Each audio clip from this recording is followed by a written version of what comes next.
আসসালামু আলাইকুম রাহমাতুল্লাহি ওয়া বারাকাতুহু। আশা করি সকলেই ভালো আছেন।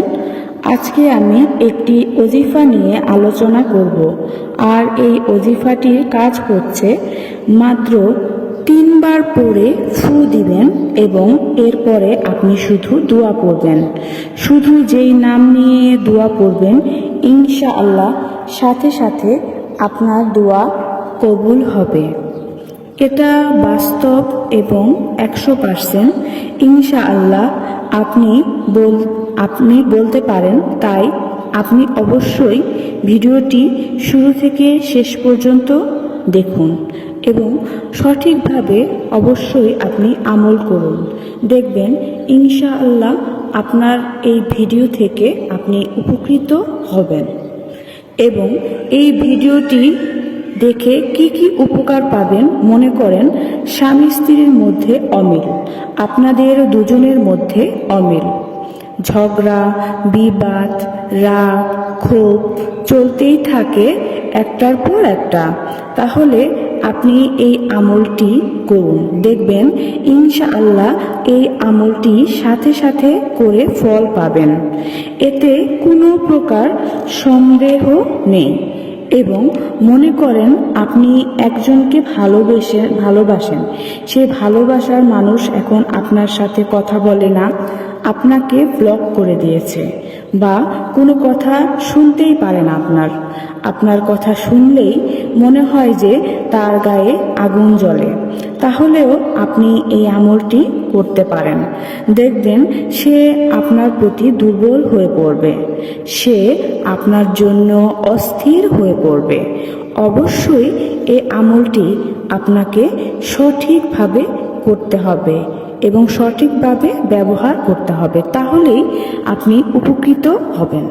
আবার মনে করেন বন্ধু বান্ধবী আপনার সাথে অনেক আগে মিল ছিল, কিন্তু এখন আর সে আগের মিল মহাব্বত নাই, যে কোনো কারণে আপনার সাথে অমিল হয়েছে, সেই ক্ষেত্রেও আপনি এই আমলটি করতে পারেন। আর এই আমলটির কারণে আপনার আগের বন্ধু বান্ধবীর মধ্যে মহাব্বত গভীর হয়ে পড়বে। আবারও এটার কাজ হবে কোন দিক দিয়ে, মনে করেন আপনার শ্বশুর শাশুড়ি খারাপ, বা আপনাদের বিয়ে হচ্ছে না, বা বাড়িতে আপনাদের বিয়ে মেনে নিচ্ছে না, এগুলো কাজের জন্য আপনি করতে পারবেন।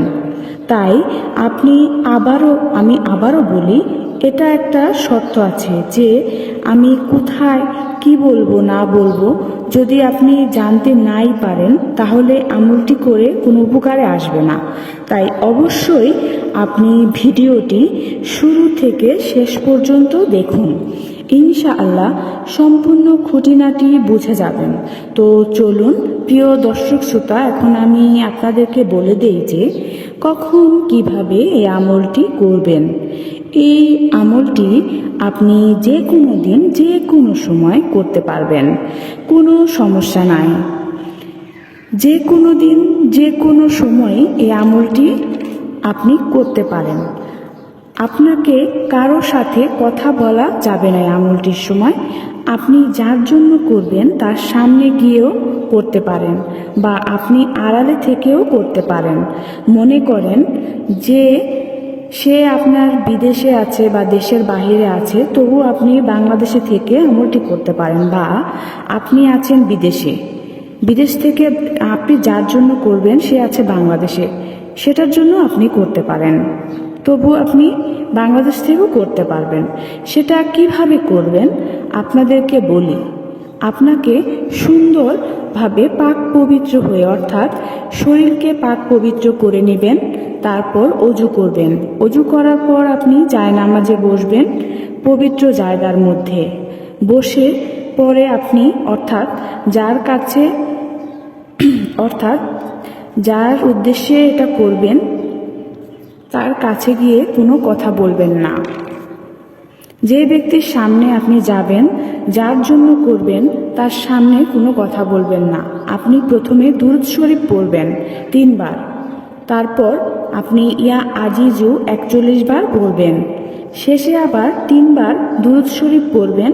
দুরূদ শরীফ পড়ার পর আপনার আপনি আল্লাহর কাছে ওই স্থানের মধ্যে থেকে মনে মনে দোয়া করবেন যে, হে আল্লাহ, আপনার প্রিয় নবী হযরত মুহাম্মদ সাল্লাল্লাহু আলাইহি সাল্লামের উসিলা করে আমার দোয়াটা আপনি কবুল করে নিন, আমিন।